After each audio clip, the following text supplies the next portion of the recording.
Distinguished guests, ladies and gentlemen, I'm really delighted to be with all of you today as part of the IIT Summit 2020 for a global audience which comprises of thousands of alumni of the prestigious Indian Institute of Technology in India. Today, the alumni of IIT are everywhere. They are entrepreneurs, they are technopreneurs, they are civil servants, they are leading some of the fastest growing startups, they are corporate leaders and managers, and they are driving change, not just in India but across the world.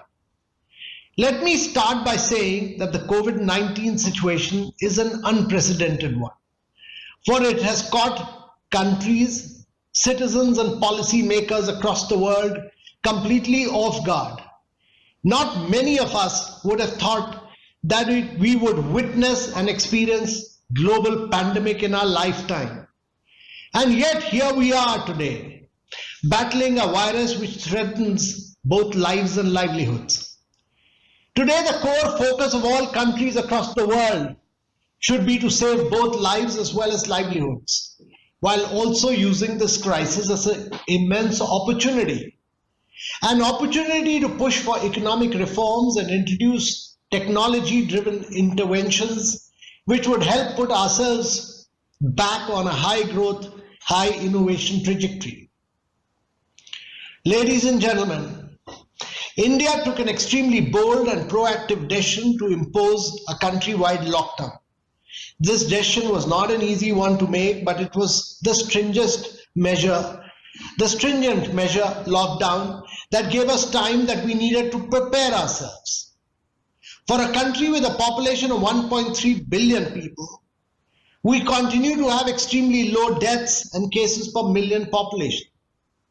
The government strategy of hyper-localization was one of the reasons why cases in the entire country are not peaking at the same time, which would have been an extremely tough situation to manage.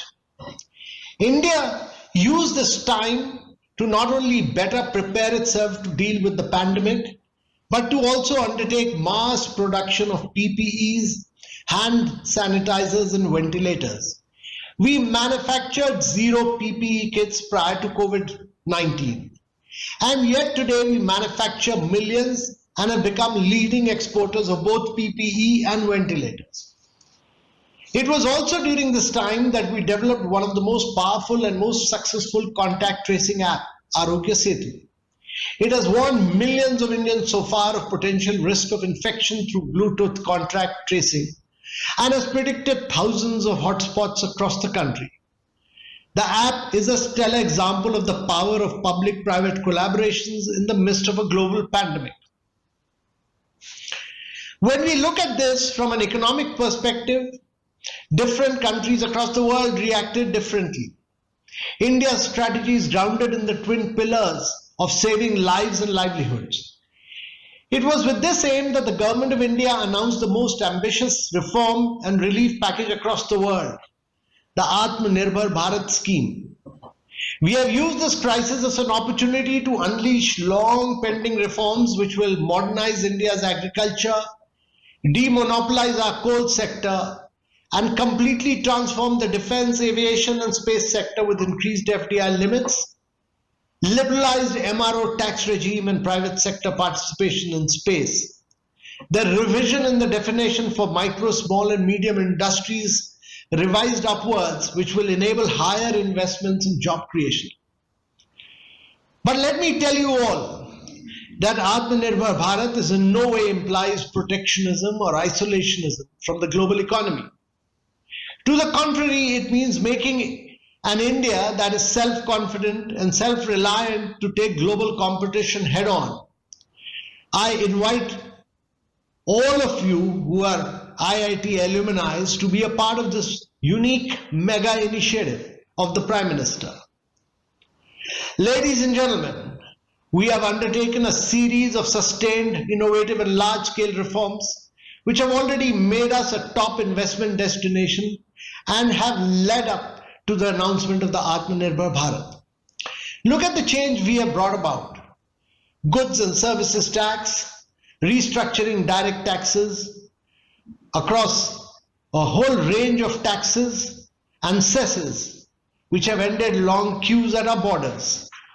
Improving the ease of doing business, where we've jumped up 79 positions in the World Bank Ease of Doing Business rankings, and we rank our own states in the true spirit of cooperative and competitive federalism. Elimination of over 1400 plus antiquated laws, bringing in the insolvency and bankruptcy code, allowing over almost 100% FDI through automatic route. These are landmark reforms for the country. After launching a highly successful production-linked incentive scheme for manufacturing of mobiles, electronic components, active pharmaceutical ingredients and medical devices, we have now launched PLI schemes for 10 new sectors. These will play a major role in making Indian manufacturers globally competitive. It will attract investments at a large scale. It will boost our export potential and give rise to economies of scale. We will be able to produce cutting-edge products and solutions, and this will ensure our integration into the global value chains. The production-linked incentive for advanced cell chemistry battery manufacturing is a massive opportunity for us, given that the future lies in the faster adoption of EVs and renewable energy solutions. We have brought in a PLI for electronic and technology products. This will prove to be a game changer, given that India is expected to have a $1 trillion digital economy by 2025. The production-linked incentive schemes for many other sectors have also been launched. Telecom, PV modules, steel, pharma, food processing, textiles, white goods and auto components. These schemes will not only provide a huge fillip to these sectors, but will also create backward linkages with MSMEs and will have an overall multiplier impact on the Indian economy. It will increase our resilience, self-reliance, while at the same time lead to massive value creation and will project us as a favorable investment destination. Global manufacturers are already announcing plans to enter India, be it Foxconn, Wistron or Pegatron. Electric mobility, battery storage, 5G technologies, artificial intelligence, genomics, semiconductors, data storage will be the emerging areas of growth in the coming years. These are the sunrise sectors, areas where we must become global champions. Our growth story will not be complete till we ensure a sustainable and equitable growth for all Indians. This is precisely why we are taking path-breaking initiatives to improve our health and education outcomes.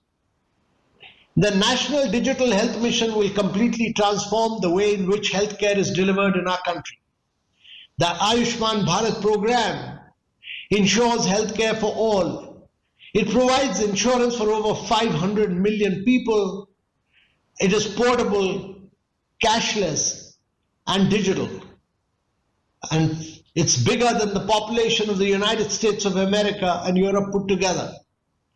It is one of the most ambitious, comprehensive health insurance scheme in the world, which serves a population that almost equals 27, 28 European countries. The national education policy marks a monumental milestone in the country's education system.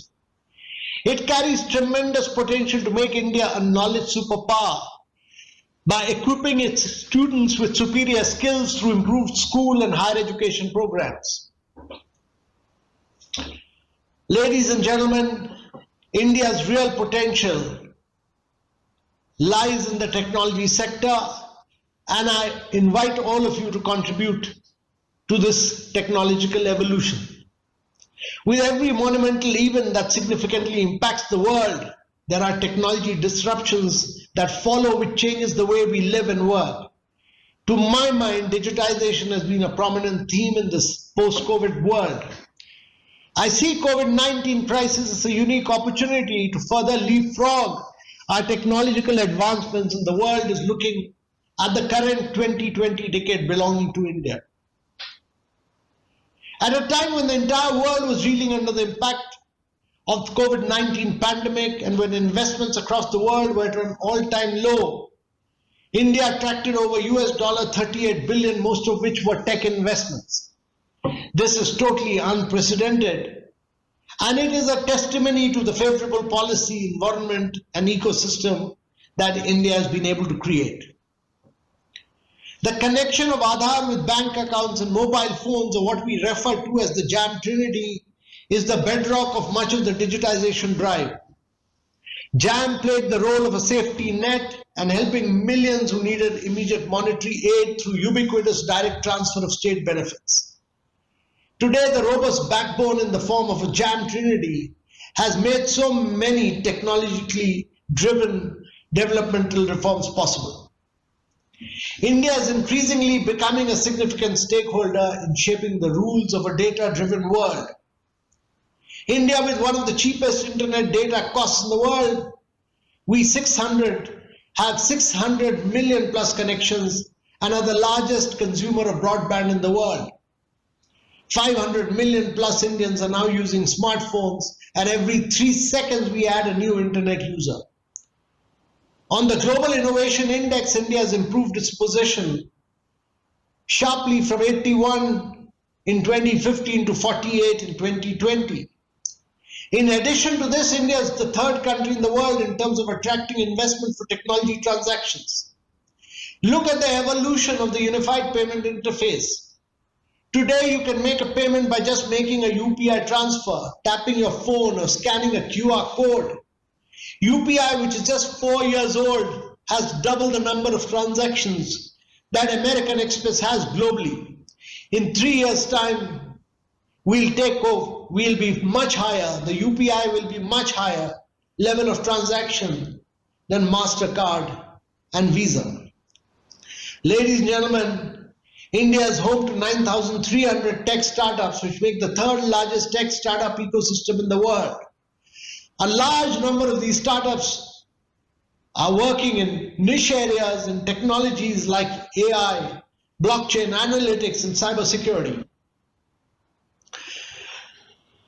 Ladies and gentlemen, India, being the fastest growing economy with the second largest population in the world, has a significant stake in the AI revolution.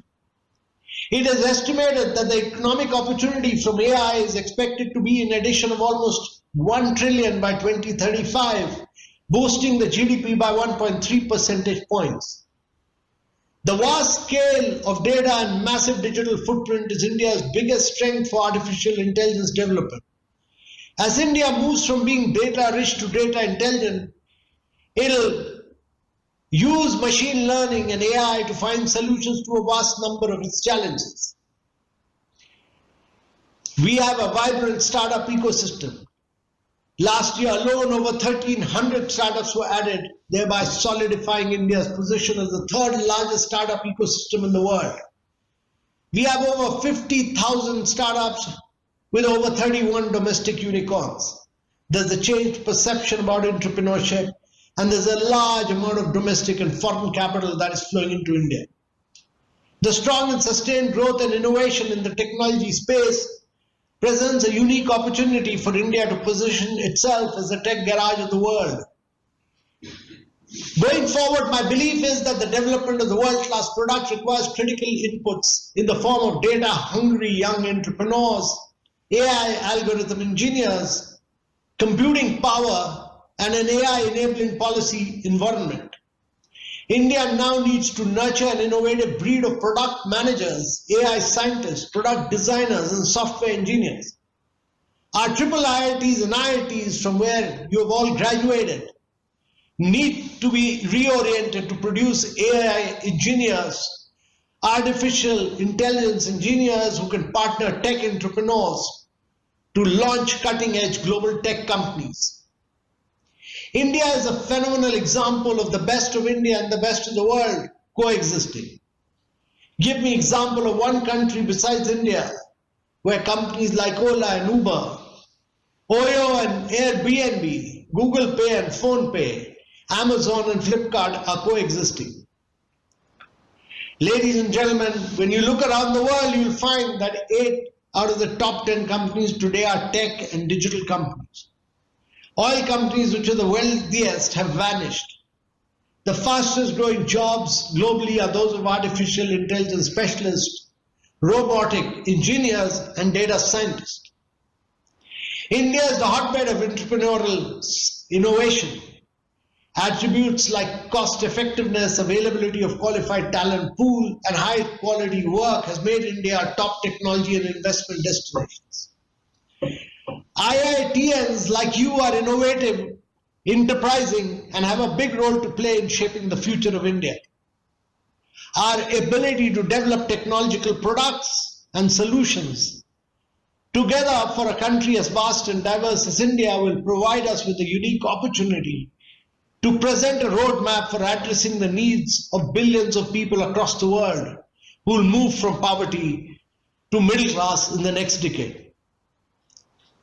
Ladies and gentlemen, COVID-19 will change the world as we know it today.